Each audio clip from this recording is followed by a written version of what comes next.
The Alpha Sessions. Hello everyone and welcome to the Alpha Sessions. I'm Lucy Wroe and today we have the wonderful Magerison in the studio. Yes, thank you for having me, guys. Really appreciate it. Time. And you've played 3 brilliant songs for us, which Thank we'll you. get on to talking about. But first of all, as you are new to the Alpha Sessions, tell our listeners and me a bit more about you. So I'm Billy Magerison. I'm a singer, songwriter, producer, play a few instruments and stuff. I'm coining what I do at the moment, rhythm-led soul, because I guess in my music I like to mess around with a lot of different, not just like genres, but like drum patterns. So there's a lot of like kind of like reggae and then more like bluesy kind of like soul R&B stuff. But it's all kind of mess around with some jazz chords and things like that. But it's all very much groove based things. Fusion. I guess so. This is a term that I struggle with genres in general. I think these days we tend to be merging a lot of things, of course, based on, because there's so much music out there, I suppose, now that's accessible. So for you growing up, what was your kind of your start in music with the things you were listening to? So the things that particularly really got me into music were people like Jimi Hendrix, Bob Marley, Etta James, any like old chess records, like Muddy Waters blues stuff, and then I'd look at guys like Hendrix and stuff like that, and then I'd do the thing where I'd look at who they were into, and then through that I discovered like Sam Cooke and Skip James and a lot of these guys. But like Otis Redding, Jeff Buckley, and then a lot of like more modern artists, I suppose, like Alicia Keys and things like that. So I came up playing a bunch of different instruments. I played piano when I was younger, something I'm starting to get back into doing more now, that I'm producing a lot, because give me a MIDI keyboard and I can, with the right plugins, I can do pretty much anything. My main kind of setup, which I was doing like solo acoustic for many years, and then with a loop station for a bit, and now we're back with a full band. Rhythm-led soul, Magerison sound. Rhythm-led soul. It sounds like an album title, to be honest. Like these old soul records, they always had these collections. It felt more like collections of songs. 100%. And everything was kind of shared as well. Yep. And there's a lot of people who I would listen to, like Sam Cooke or Etta James, who I assume it's their song, but it goes back decades before them. Yes. It's all connected, and like a lot of a lot of like reggae numbers, of course. Like they came up, they were doing like rock and roll covers and stuff like that, and a lot of like a British artist, Dawn Penn, did that. No, that's an R&B track from the 60s or something. And in your earliest writing memories, do you feel like these records informed that directly? Like, were you listening to a record one day and you just felt like this is something I want to do? Yes, but then I think when I first started trying to take music like more seriously, I was still playing bass in one of my early bands. We were a little trio. I was writing some songs with my guitarist, and we had a drummer, and I was very much into like the kind of blues, like hard rock kind of thing. And then I was teaching myself to play guitar, and then later down the line I kind of realised not only would I meet guitarists that can do all the Hendrix stuff, and I was like, well, it's going to take me ages to get good at that. What am I actually good at? 4 chords and a song, and I can do that. So here I am, I suppose. Yeah. And the first song you played, I think, was actually your first single, or the first one that is available. Yes, Mads. Yes, was the first release that I did, kind of during the start of lockdown. I did that. Before I got on distribution or anything, I just released that as a Bandcamp release when they were doing the Bandcamp Friday stuff, and that was quite cool because I just stuck it up there, did a couple bit of promotion on social media, and a few people actually bought it, and I made some money that way, because I'd only really ever made money through doing shows basically beforehand. I didn't know about any of that stuff, and it'd taken me a while to get my recording process together. I'd spent a lot of time and money in the studio up to that point, but also going into the start of lockdown, I met Ada at Sound and Magic Studios, who's engineered and co-produced all of my music that's out on DSPs. And so big up Ada and Sound and Magic. Shout out. Mm-hmm. Bandcamp seems to be a bit of a... It is rising a little bit again. They're still doing Bandcamp Fridays, but it's a little bit lost now. I mean, in terms of making money out of music, this is a massive topic, but I love talking about it. Yes. So streaming isn't obviously a healthy model. No. And I mean, you do a lot of live stuff as well, so there's balance to be had there. But how do you find this world of streaming and Bandcamp? Like, how do you balance it? Where do you put all your attentions? Well, so Bandcamp is almost like the perfect platform for artists, because people just use it to sell merch and and all that kind of stuff. But it's just I don't know whether it's not promoted enough or they don't invest in it enough for it to actually be a platform where people go to listen to music. Because that's the thing. I'll check out people's stuff on Bandcamp, but it's not something I use to discover new music. Do you know what I mean? As opposed to Spotify's Discover algorithm is amazing for that. It really is. I premium for a little while, and I did discover some amazing music through it. But doing streaming is like what you get 100k streams will get you like 200 quid or something like roundabout. And then that's if it all goes to you. Like normally it's being partitioned by like label and distribution or whatever. So it's a difficult one really. Like my PRS payments have started getting better. There's a combination between playing live and then getting your stuff on the radio and things like that can have some good money. There's still some things I've not fully investigated, like Sync is a good place for artists to get your money. Get your money via getting your music on, something like a movie or an advert or online content as well. Yeah, which is the new medium. Yeah, I mean, you just released a song in November. Yes, end of last year, Day You Die. Yes. How was that process? Yes, so that's it was an interesting thing. So I guess my initial approach to music was very analog. I was like, writing songs or on guitar or on piano and things like that, and thinking about arrangements in terms of like a full band. But through that process of working with Ada and stuff, Day You Die.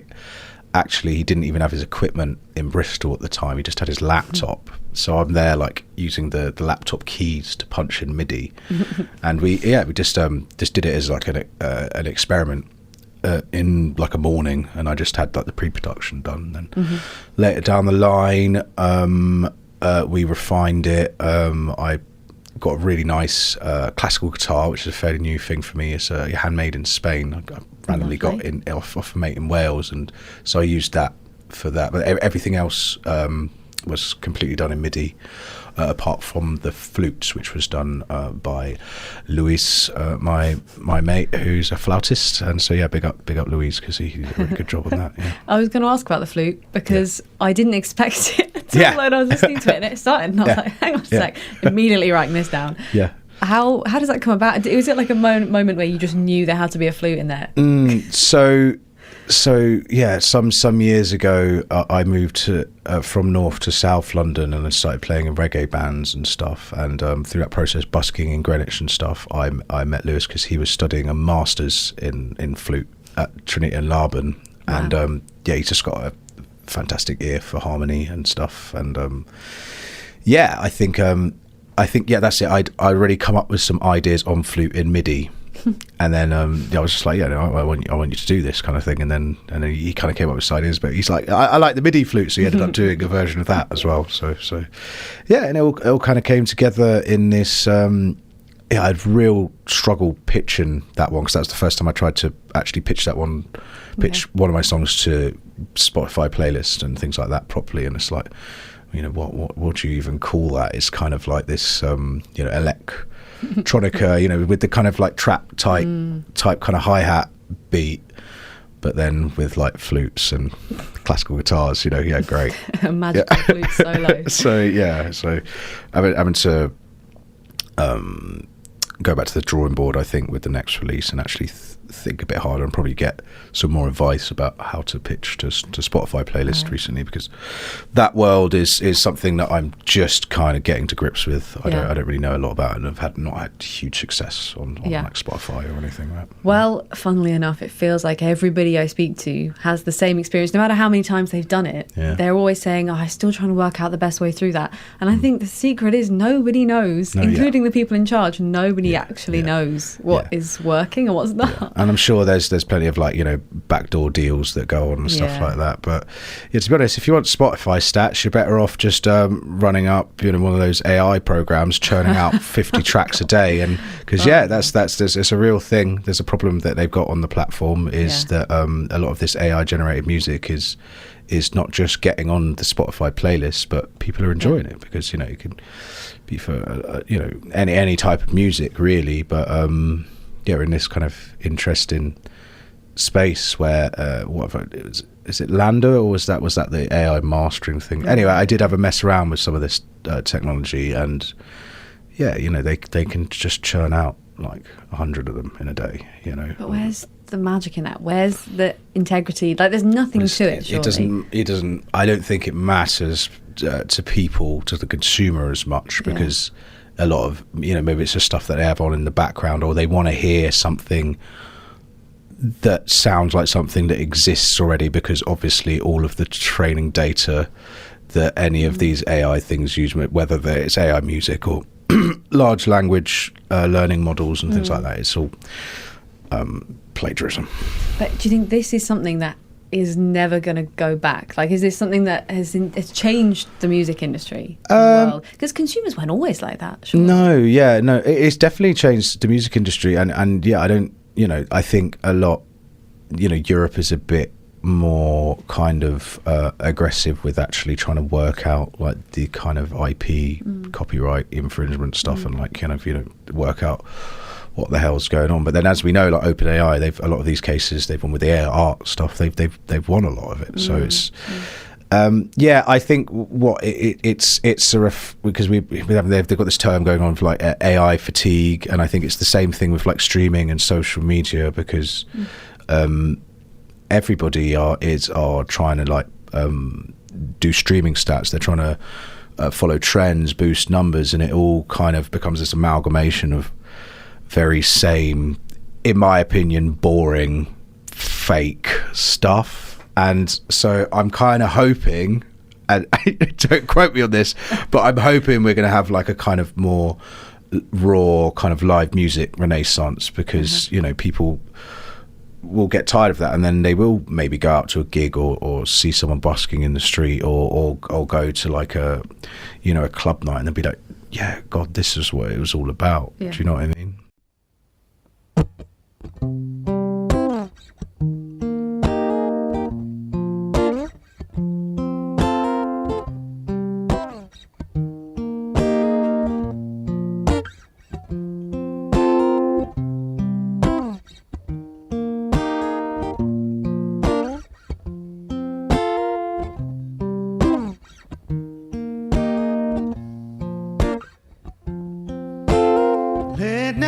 Because I'm lonely, I'm left feeling that bad.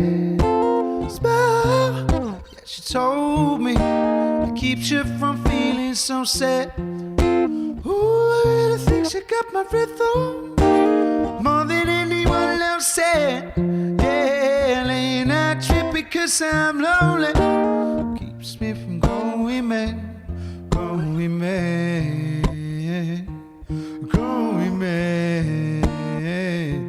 Going mad, yeah. False tears, been pain to others. False smiles, been pain to yourself, yeah. Ain't no lies under the covers. Let's just sleep here with somebody else. And I know she probably got some other lovers. Still my heart, that begins to melt. Yeah, I thank the gods and the angels keeps me from going mad, going mad, going mad, going mad, yeah,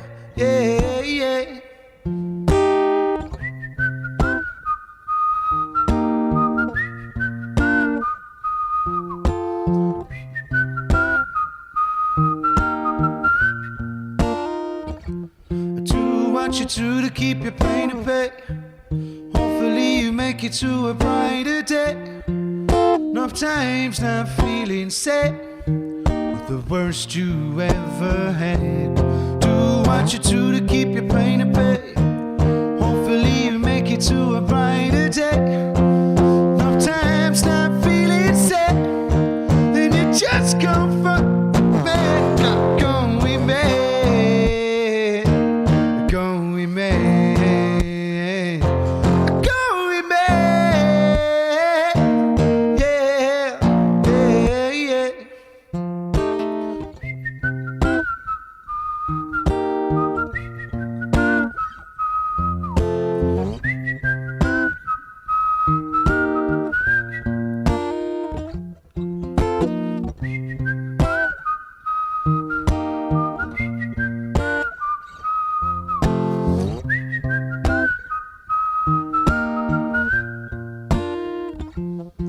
Do what you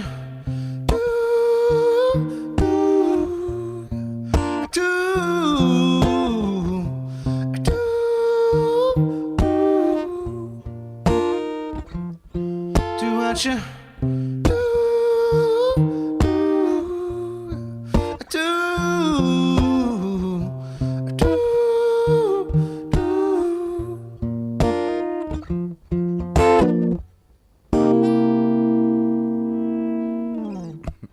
The Alpha Sessions. You play live quite a lot. That's where we Yeah. first met, actually. Yeah. In the Fiddler's Elbow. In the Fiddler's Elbow. Camden, Yeah, of all yeah, places. yeah. On a very interesting night. Yeah, can we tell the story? I think then? you have to yeah, tell the story. Yeah, okay, great. So it was, it's great. I had the band on board, and it was a fairly slow, quiet night. And then one of the bands that were on after us were doing their performance, and then at one point, the singer drops to his knees right in front of Lucy, and she's leaning back on this pillar, and it's like and it's like your face. I just couldn't. I cannot.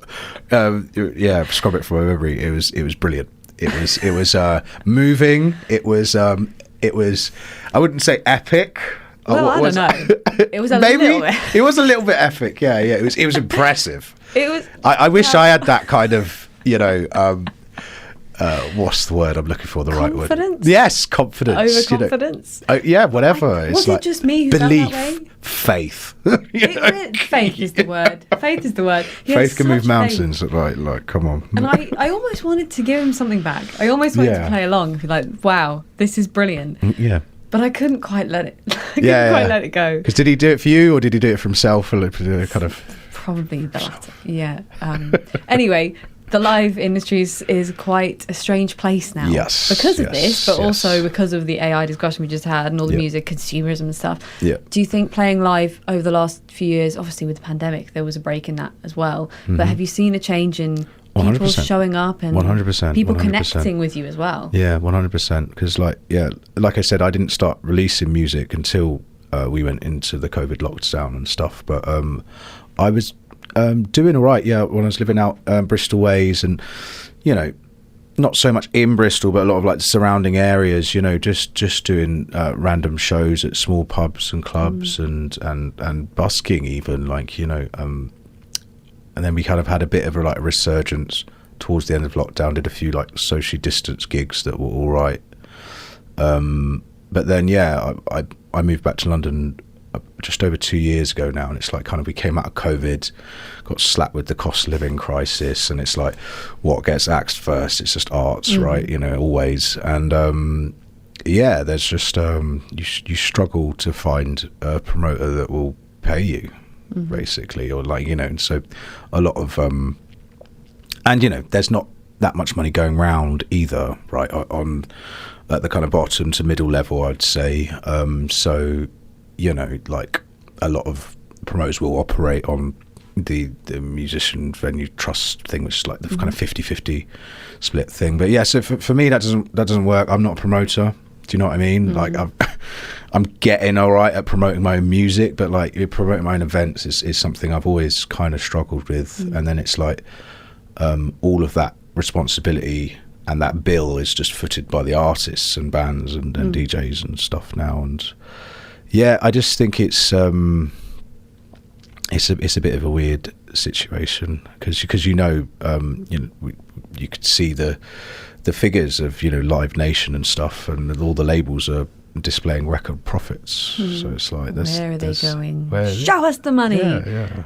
You should scream. So I think it's not just AI and technology. I think there's something that's just gone wrong in the industry at large, and the bubble's got to burst, right? Yeah. Because do you feel there's like a chasm between the top musicians that are playing as well, like the people 100%. Who put on the massive tours, the mega stadium 100%. tours?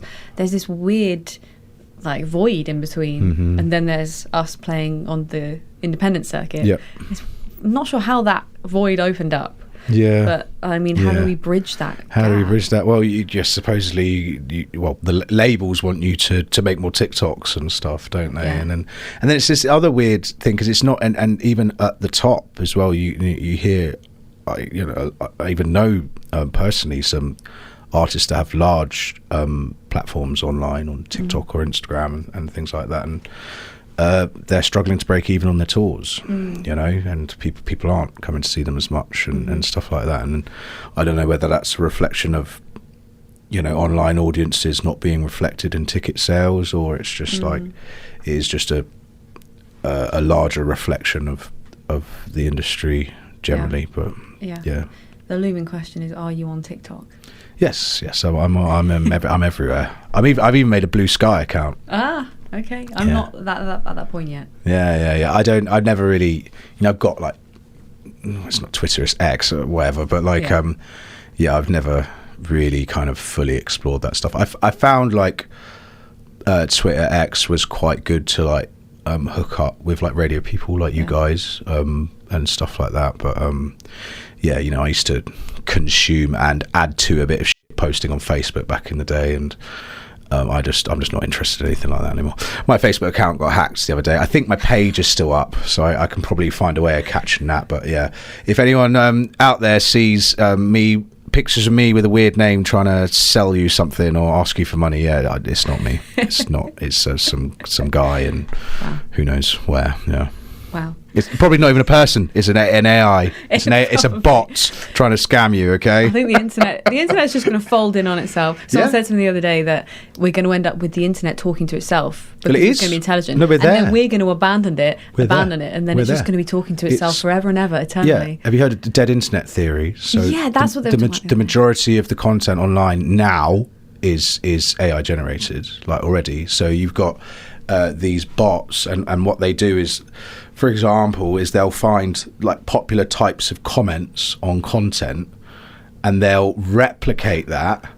And then, I was watching a video on YouTube about it the other day, and there's all these bots. They're all like talking to each other, like yes, Queen, and let's go, all of this stuff. If only they could take comments about our music and share them. Take the title of our latest single and where you can find it and share it. If you don't think the major labels are doing that, you would be wrong, basically, because of course they're doing everything to gamify the system, and that's I think that's the problem, because of course it's like everybody's trying to get their piece of the pie, but it's something not really related to that, but it's something one of my mates said years ago, and this is more about like kind of more smaller, like kind of underground, like festival circuits that we're on, and he was like talking about how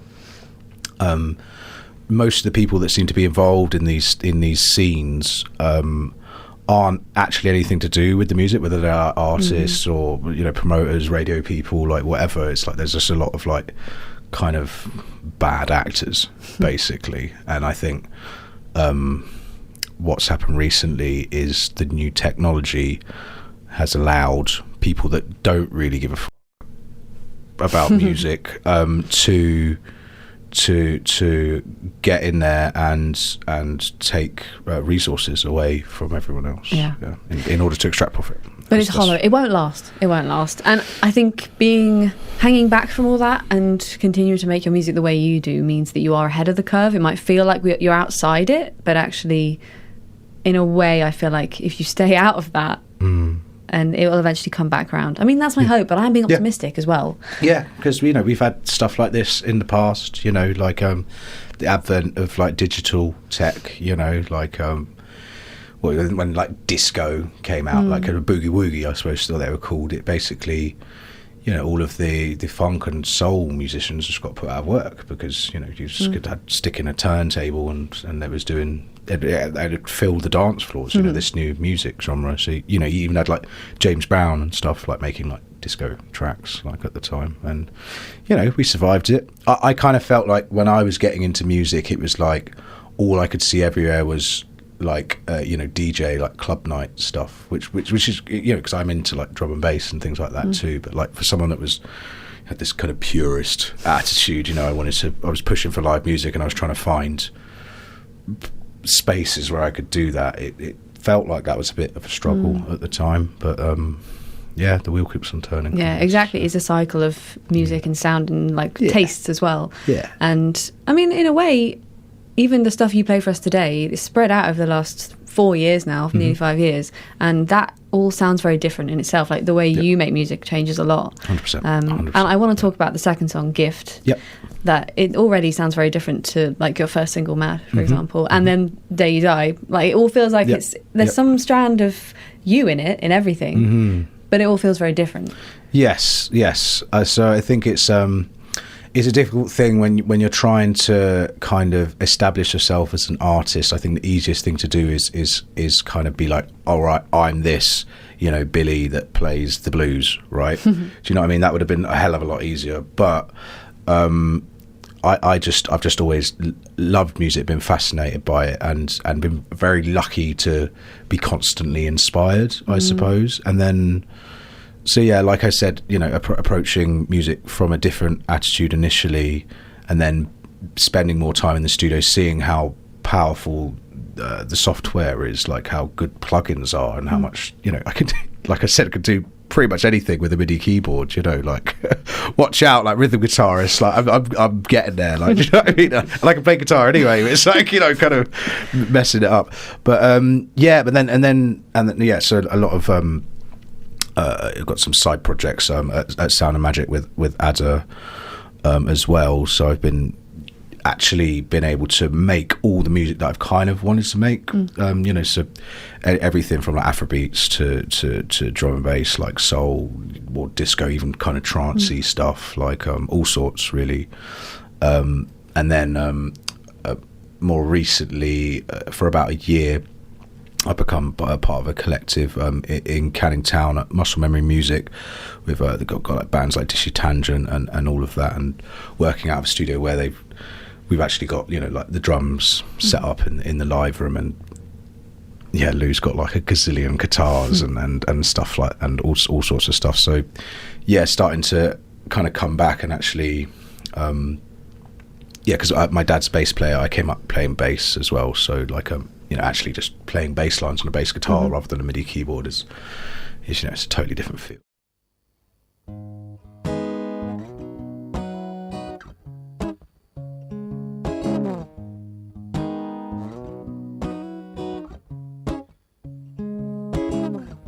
I never knew pain until I met you. Why do people make each other feel this way? I'm sorry if my anxiety bores you. The truth is you're probably feeling about the same. So I better go and check my heart out. It feels so great from what I can see, 'cause that you give to me. You give to me, 'cause that you give to me. Oh, 'cause that you give to me. You give to me, 'cause that you give to me. Oh,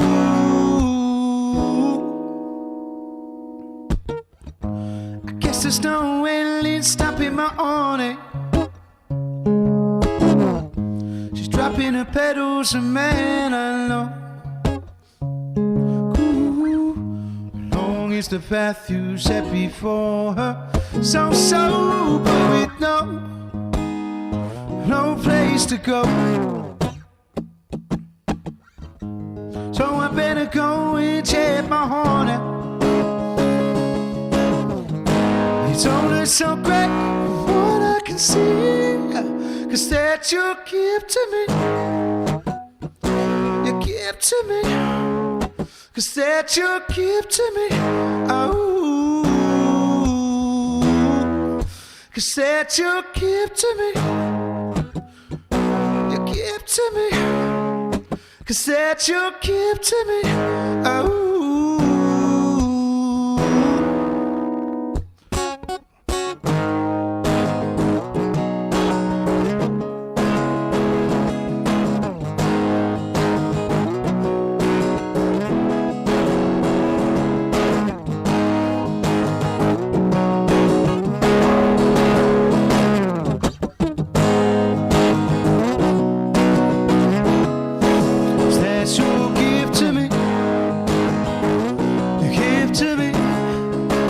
That you give to me, oh.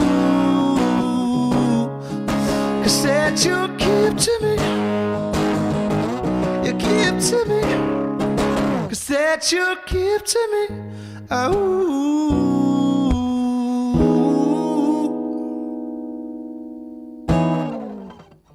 The Alpha Sessions. How was the process writing Gift? Or do you remember?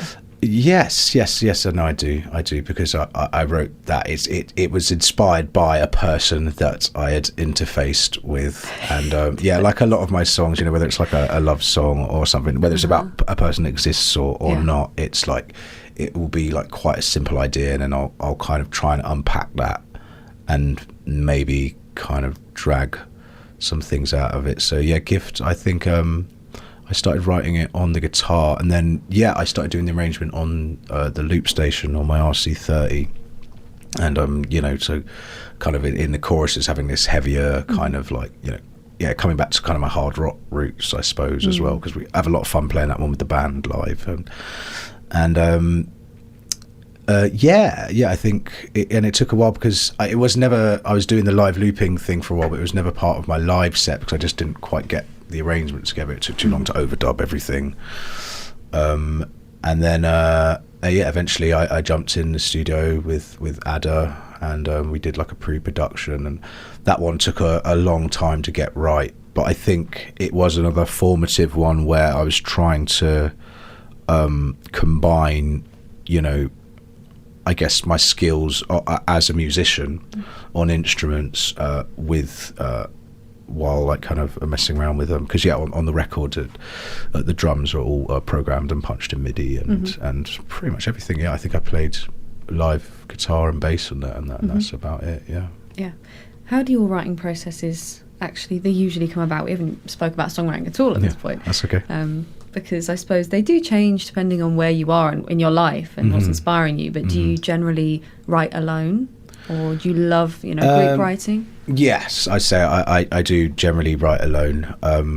Being in the studio more and collaborating with different types of either like engineer producers or like kind of engineer songwriters or producers. Like people have different skill sets that complement mine, I suppose, and so that's like more recently, I would say, but like generally I write all my stuff myself, probably on guitar or on piano, and then it'll be like I'll kind of get hooked on a hook, like melody or something, and then it'll just be going round and round in my head, and I'll play it over and over again. Like I'm ridiculous I've got so many songs that are like they're basically done, so I've got the hook and I've got like a first verse and probably even like a middle eight. All I need to do is just write like a verse or two, and I just don't do it. Like lyrics is something I take my most time with, I think. Where do you find your inspiration usually comes from with lyrics? So since I've moved back to London, I've come back to my roots, actually, because I don't drive, so I spend a lot of time on public transport and on the trains, and not just the tube and the trains, but I'll talk about the tube specifically, and whether it's like like a girl or like some old couple or something, I'll just write poetry about it. Oh, nice. That's where it all kind of happened, and a lot of that's not like throwaway, but it's not something I'll necessarily like try and turn into a song. But I think moving back to London and getting back into that creative space just not that I had like any kind of writer's block, but I've just been writing a lot, and which is great because got two great spaces I'm working out of, and we're going to be releasing a lot of music very, very soon. Oh, good. I'm looking forward to that. That was going to be my next question, is what's coming up? So I've started, we haven't finished it yet, but my next one is going to be No Warning. So this is kind of, I do it live with the bands. This is kind of like a like reggaeton dancehall thing. It's a summer dance track. So I don't know whether I'll release that first, but we're just going to have to see how things go, because I'm making like percentage deals with people, and it's like, it's with the people I work with anyway, but trying to because I think we're kind of in this time where unfortunately trying to do things like touring and putting on events is difficult, man. And in a way it's like I've got to play to my advantages. So on this path in music, I've learned that I'm good at songwriting and producing, and that's the stuff that you can do off your own back fairly cheaply is producing music and promoting it on social media and stuff. Yeah. Are you going to be playing live at all though this year, or is that sort of just rolls on festival time? We've had a couple come through. I've had the only one I've confirmed that I can actually talk about is it's been on my radar for years. It's called How the Light Gets In. It's in Hay on Wye, and it's a music and ideas, like kind of philosophy festival, which is my background. I've got a philosophy BA. Wow. I didn't like it in the end, but it's what switched me onto music. So hey. We've got a couple shows coming up. I do need to plug this week, actually. I'm doing on Thursday. It's at the Ringside in Shoreditch. Bright Nights for Tom Bright, who's an amazing musician, actually, and he puts these little kind of songwriter nights on, really just to kind of give back, which I think is good, because you don't get a lot of people like that in the music industry these days, at least from maybe that's not true, but they're all out there, but they're hard to find. They are hard just to a lot find. of noise. There's a lot of noise, isn't there? And then we've got a bit of a break from band stuff this month, we've got a couple of things coming up in March. We've finally got the Spice of Life in Soho. I like it there. On something like the 16th. Sean, I think, is a Substance Gigs. So that's going to be cool. And then and then a few days later, on the 19th, we're off to Nottingham Jam Cafe. So and I've kind of got some plans, trying to keep up the UK stuff. But if I'm honest, I'm probably gonna go and do some trips to places in Germany and Holland and Scandinavia, where I don't know if it's their economy's better or they've got a more positive attitude towards the arts, but I know plenty of just solo artists that are doing winter tours at the moment, like 20-date winter tours and making money and off of it, and it's like, I want some of that, please. Thanks. Get out there. Go get it. That's what I'm doing. So I've got like a day job again for the minute. I'm just gonna put as much money as I can away, get my affairs in order, smash as much time as we can in the studio, and then I'm gonna keep grinding, basically, keep going. Man. Well, before you go, tell everyone how to spell your name, where to find you. Yes, so it's Magerison. That's Magerison. It's a soft G, I think. So a lot of people try and call me Magerison. I think this is the hard G. It's a soft G, Magerison. And I'm on all social media and streaming platforms. Magerison.com will take you to all of those places. Beautiful. Well, thank you so much for coming in. And we look forward to hearing what you got coming this year. Yeah. Thanks, Lucy. Thanks, guys.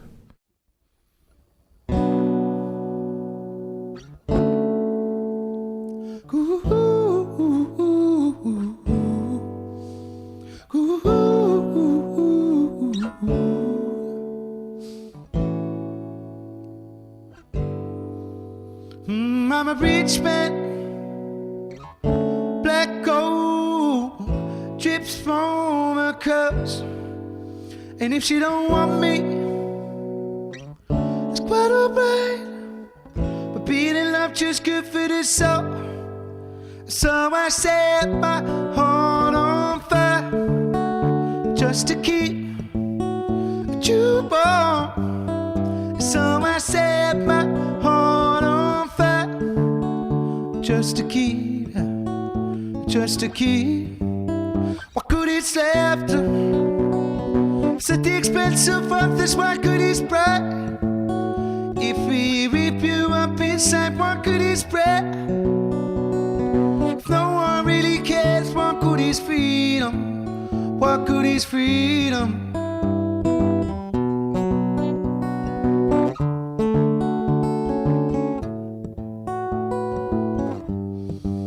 Like autumn leaves, I seem to fall too easily. I'm spending most of my time around.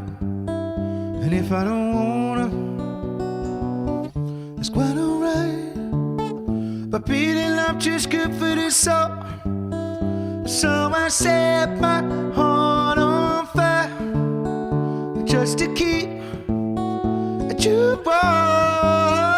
So I set my heart on fire, just to keep, just to keep. What good is left? It's at the expense of others. What good is pride? If we rip you up inside, what good is bread?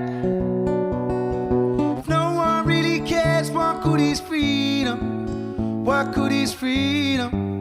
So give me love.